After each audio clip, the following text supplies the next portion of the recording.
Yo, what is up guys? It is Uncle Kobe and welcome back to another installment of my Black Ops 2 weapon breakdown and comparison series. Last week we took a look at the PDW and the Scorpion Evo, however this week we are switching gears and going to be comparing the FAL DSW and the SMR.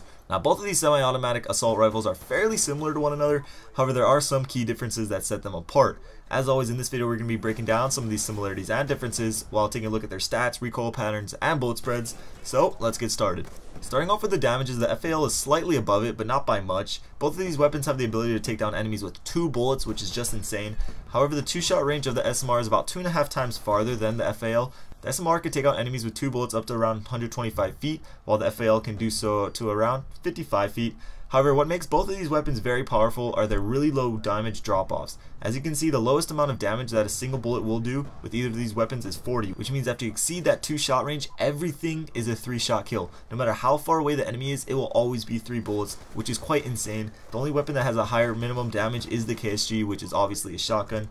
Now the time to kill for these weapons relies heavily on their rate of fire. Now obviously they are semi-automatic, so how fast it shoots is mostly up to the player. However, both of these weapons have a cap on how fast it can shoot. For the FAL it's 515 rounds per minute, and for the SMR it's 450. And while you use both of these guns, you can definitely feel that the SMR kind of holds you back when firing. It feels like you're pulling the trigger more times than you're firing a bullet, which at times can get quite annoying while you encounter multiple enemies. But the most important factor that determines how fast you kill an enemy with these weapons is your accuracy. Like I said, the most bullets it will take you to take out an enemy is 3, so if your shots are on target, you don't have to worry about the rate that you're firing the weapon at. If you do have a fast trigger finger and like to spray enemies down, then the magazine size should be a concern of yours and one of the deciding factors of what gun you choose. The FAL again has the upper hand, which it should, due to its higher fire rate. With that being said, the SMR's magazine size does stand out to me. 20 bullets is fairly small. The 5.7 pistol has a 20 round clip, so for an assault rifle it's definitely lacking. The reload time once again favors the FAL, and that half a second does actually make a difference. You can tell while using that the SMR takes a little longer to reload, so you may want to rock fast mags.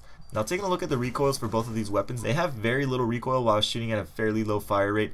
However, a couple variables come into play. For one, this is how fast I can shoot, so that may change from player to player. Also, it's nearly impossible to shoot at a perfect and even place while just tapping the trigger, so I decided to use select fire attachment just to ensure that the fire rate stays consistent throughout the entire clip. And as you can see, both recoil patterns are basically straight up and down. The FAL's is definitely a little tighter, however, like I said before, it'll only take you up to 3 bullets at the most to kill an enemy, so you shouldn't be really spraying all that much with these weapons. For the hipfire spreads, again I use the select fire attachments for the same reasons, and they were both fairly tight spreads considering I was standing straight up, not in the crouch or prone position. And as you can see, the FAL has a more vertical recoil while the SMR goes side to side. I personally like vertical recoil better for close range gunfights, but both are fairly good spreads. But when it's all said and done, while the SMR does have a larger 2-shot kill range, the FAL has a higher damage, larger clip, higher fire rate, faster reload time, and tighter bullet spreads. You really can't go wrong with the FAL. That is just my opinion, but what about you guys? Out of these two guns, which do you prefer for different situations? With or without select fire, the FAL is a very good gun for a more conservative player. However, if you do like to rush, I just pop on quick draw or the laser sight attachment and you'll be racking up those 2-shot kills no problem. But that's the end of the video. Thanks for watching. If you have a suggestion for the next breakdown, leave it in the comments or tweet at me, whatever you prefer. If you could take some time to leave it a like and a favorite, that would be much appreciated. Got a bunch of awesome stuff coming in the near future, so be ready for it. I'm also assuming that a lot of you guys are now off of school, as am I. So if you ever want to play with me, just keep an eye out on my Twitter. I tweet out whenever I'm online, but check out either of the videos on screen if you missed them, and I'll catch you guys later. Peace.